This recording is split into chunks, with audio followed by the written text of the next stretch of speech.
That thumbnail was a task to take and I'm already boiling hot. Also, I'm sorry if the lighting is very unreliable. There are clouds out there. Anyway, hello everybody, welcome back to my channel, or if you're new here, hello, welcome, my name is Charlotte. Today we're going to be doing the mid-year book freakout tag. That's the right order, I think you say it in. This is a tag that everybody kind of does around this time of year. You know, it's mid-year, we talk about the books that we kind of read so far throughout the year. I needed a really kind of simple, easy video to film. I decided to do this one, so I'm just going to jump straight into this video and hopefully it won't take too long because I don't want it to take too long. So the first question is the best book that you've read so far this year, and for me that is Heartstopper Volume 3 by Alice Oseman. I have many books that I've liked this year, but I think this one definitely tops it. I remember just putting my kind of 2020 books I've read so far on my Goodreads shelf. I have it on a shelf and just kind of putting it in the rankings of how I've rated it. And this one came up like at the top along with a couple of others, but I definitely think this one is my favourite. I read this in one sitting or pretty much one day and I absolutely adored it and loved it. We just love Heartstopper. I feel like now I've talked about Heartstopper so much on my channel, I feel like I don't have much to say and it's like I'm losing words to say because I've just talked about it so much. So what else do I say apart from that I loved it and I adored it and it's just so precious and I love these two characters so much. I love Nick and Charlie so much and their relationship, and this story is done so well. I really enjoyed the aspect of them going to Paris or to France for their kind of school trip because it just reminded me of my school trips when I was like in high school, even though they were sometimes the most chaotic times ever. I remember times when people shut their hands indoors and someone got lost on a train, and there's many other times, many other things that happened. Chaos, people's beds broke, it was chaos, like utter chaos. British school trips to like Europe are always just the highlight of your school career. If you know, you know. Like they were just amazing. They were just only iconic and it just reminded me a lot of that, and I just love like the topics that were discussed in this. But I absolutely adored this book and it's definitely, I think, one of my, or probably my favourite book of the year so far. Question 2 is the best sequel you've read so far, and this one's kind of not a sequel but it's kind of a companion book, but I'm going to say it's a sequel because I haven't read many like, oh my god, amazing sequels this year, and that is 'Twas the Night Shift Before Christmas by Adam Kay. Oh shit, here we go again. I'm 100% staying on brand here. I might not be talking about This Is Going to Hurt, but at least I'm talking about the companion book. This is basically the Christmas edition of This Is Going to Hurt, which is obviously, as I've said many times on my channel, is a collection of diary memoirs by Adam Kay about his time as being a doctor, and in this one he's just kind of collected together all the days and the stories he has from when he was a doctor at kind of Christmas time. It's a lot of fun because it's just festive. I read this at kind of like January time, so it's a little bit after Christmas, and it was just still just like This Is Going to Hurt, and it was hilarious and just brilliant. But also did bring up the important message of the NHS has struggles on a good day, but Christmas and like the festive period, it's a very, very hard time for the NHS. So when you're thinking about doing some crazy stuff with your family or some stupid stuff with your family at Christmas, think twice before you do it because you could get yourself in harm and then you're just going to, you know, create more problems for the NHS. And that's just like an overall message I think that we really tried to put across, is don't be stupid because you're just going to create problems for other people, especially with the NHS, especially under the strain that we all know they're under. I love this, it was amazing. If you haven't read this or This Is Going to Hurt, do it now, I beg. The next question is a new release that you haven't read so far this year. I have two. First is Felix Ever After. I have talked about this in my Eurovision video, which I'll link in the description below. I just think this book is amazing and I need to read it. It is about a black queer trans boy and that's all I need to know. I just need it. It sounds so precious, so great. I just need it, and so many people have been reading it at the moment and are just loving it. And the other one is Bookish and the Beast, which is the third book in the kind of Geekerella Once Upon a Con. I think that's the kind of series name. It's one in that kind of world. I just thought I'd just bring this one up, but I really want to read that just because I love this one and The Princess and the Fangirl, so I really am very excited to read Bookish and the Beast. I think it came out literally only a few days ago or like a week ago, so I'm very, very excited to read that. I love the series so much, and when Ashley Poston came out saying that she was doing a third one, I was like, money, take it, let's go. Question 4 is your most anticipated release for the rest, the second half of the year. Again, I have a couple. First is Midnight Sun. Even though I haven't read Twilight since, you know, back in the day, I love Twilight. I'm trash for Twilight because it's so bad. I feel like it's got to that point where we all just love it so much because it's such a massive part of our childhood and such a massive part of us growing up. I need to read this just because I want to, and I think it's going to be amazing. Even if it might be trash, I think it's going to be amazing. So Midnight Sun. And also the third book in the Morrigan Crow series. This is obviously the first book and I've read the first two, and the third one, I think it's the third and final one, is coming out in August, and I'm very excited for it because this series is just so cute. It's a really cute, magical, whimsical middle grade series about this girl who thinks she's cursed and then she gets whisked away to this like magical city, and it's just so much fun and it's got such a really cute school setting and it is just so precious, and I'm very, very excited for the third book because, as I said, I love it and it's just, I really want to see where this series is going to go. The next question is, what's your biggest disappointment? And I don't have this book on me anymore because I DNF'd it because it was that much of a disappointment, and that is Binti by Nnedi Okorafor. I think because this is just a short novella sci-fi thing. I didn't really get on with it because as it's sci-fi, I find with sci-fi I need my time to get used to the world and understand the world, but I just obviously didn't get this because it's a short story, because it's a novella. I know loads of other people love this book, but I just didn't get on with it just because I need that time to get used to the world, and I was just kind of like halfway through just being like,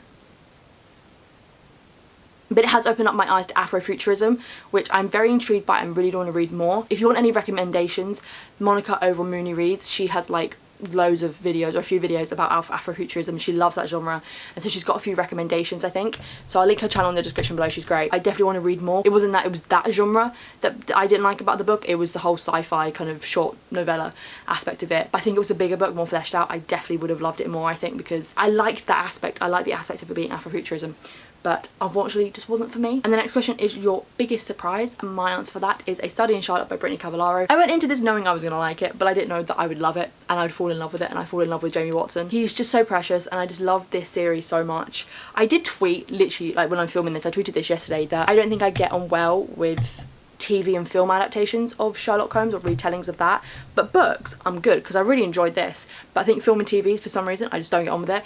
But this was just such a big surprise to me because I didn't think I'd love it as much as I did, but I did, and I'm very excited to continue on with the series. Charlotte is just fantastic. She's so witty, but she's flawed, but she's not definitively a liked character or like a likeable character. But Jamie is just straight up the best character ever, and I love him. If you don't know what this book is about, it's about the ancestors of Sherlock Holmes and John Watson.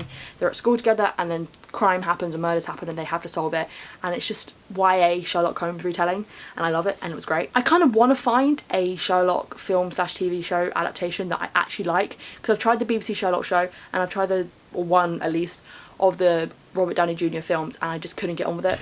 It just wasn't my thing. I just got bored. Call me out, cancel me, but I just didn't get on with it. And the next question is a favourite new author, and I've obviously read from quite a few new authors this year, like I always do, but I think the one that kind of stands out for me, and the one that I know I'm going to continue to love, is Taylor Jenkins Reid, because I read Daisy Jones and the Six this year. I loved it. I don't think it lived up to the hype that I was kind of setting it at, but it was still amazing, and I definitely think going forward Taylor Jenkins Reid's writing is definitely going to be something I love, because I found it so addictive yet so calming and comforting and beautiful. I'm very excited to jump into more of her books at some point, so I definitely think that she's a new favourite author because her writing style is honestly perfection. The next question is your new fictional crush, new fictional favourite crush, and for me, Jamie Watson. It just has to be. Like, I don't usually fall for fictional characters in books that much. TV shows and films, a whole nother story, but with books it's kind of harder for me too. But I definitely think Jamie Watson is just it. He's it, son. He is just such a caring and kind and loving character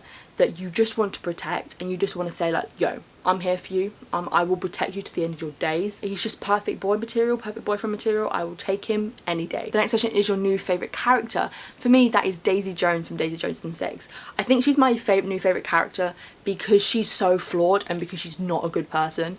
I found her such a fascinating character to read from and read about. She was, as I said, just so flawed, and just, she wasn't likeable. She was likeable because she was so flawed and because she was so not good. And I think I just loved her so much and thought she was just such an interesting character study. And I think if Taylor Jenkins Reid writes more of those sort of characters, I think she does. Like, people say that Evelyn Hugo is quite like that. I'm very excited to read more from Taylor Jenkins Reid, as I said.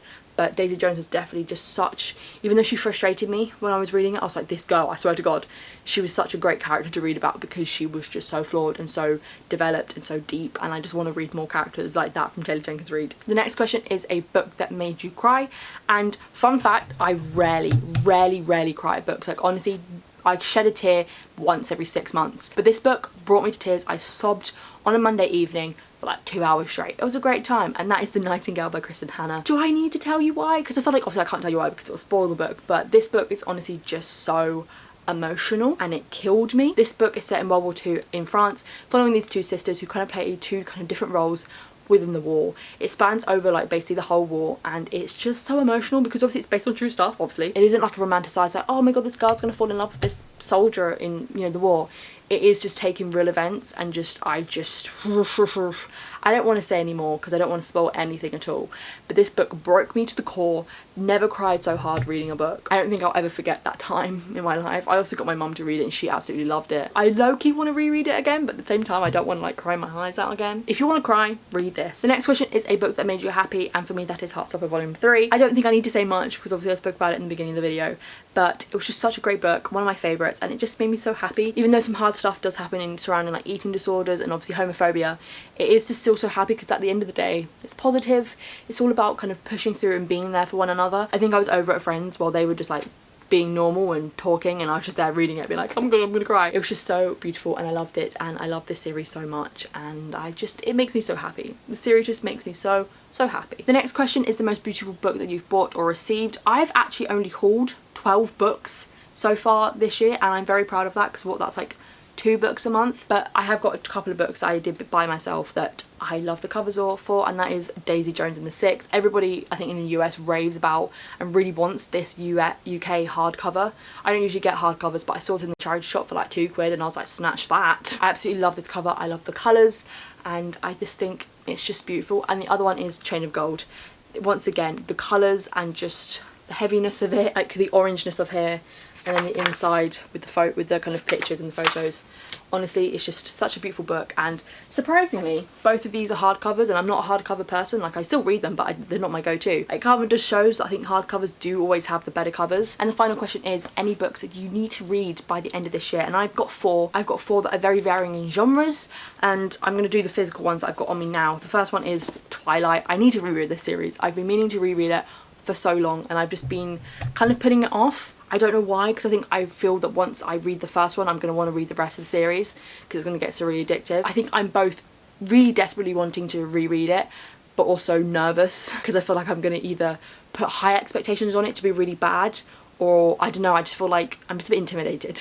But at the same time I'm not, because I need to read it. The other one is If We Were Villains by ML Rio.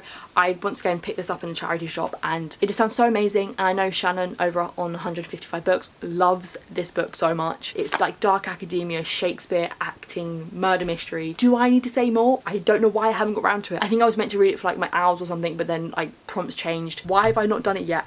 I will find time, I will do it, I promise. I will try and read it by the end of this year. And a couple of others that I will need to actually physically get if I want to read them is once again Felix Ever After. I just need it. I just need it. And the other one is I'll Be Gone in the Dark by Michelle McNamara. I think that is definitely her name. I need to read this book. I've known about this book for a couple of years now, but I just haven't got round to it, but I need to read it. Basically, Michelle McNamara was writing about the Golden State Killer and was writing about, you know, finally solving this case or trying to solve this case, because I think when she was writing it, they hadn't actually solved it yet. And it's apparently just amazing. So many people have read it and absolutely love it. But unfortunately, Michelle died before she could finish this book. So her husband kind of helped refinish it. And I don't know if it got published before or after the actual killer kind of got arrested. I've just heard amazing things, and because it's true crime, I just need to read it. And obviously there are a lot of books that I need to read before the end of the year, but those are just a few. Those are just a few sprinkle selections. So that is it for the mid-year book freak out tag. I did that quicker than I thought I was going to, and I'm very happy. So I hope you enjoyed this video. Let me know down in the comments some of maybe your answers to this, some of your favourite books that you've read so far this year. I'd love to know. Maybe there can be some recommendations for me. I'm going to go listen to my Sam Winchester playlist that I have been making. It's in my Spotify, so go check it out. Spotify's linked in the description below. I've been obsessed with Supernatural because I've been rewatching it. Rewatching it's reminding me how much the show means to me. But I will leave this here, so if you're new around here, do not forget to subscribe, like, turn my notification bell on so you know what I'm going to post. And with that all said and done, I hope you've had fun, I hope you have a great day, and I will see you all in my next video.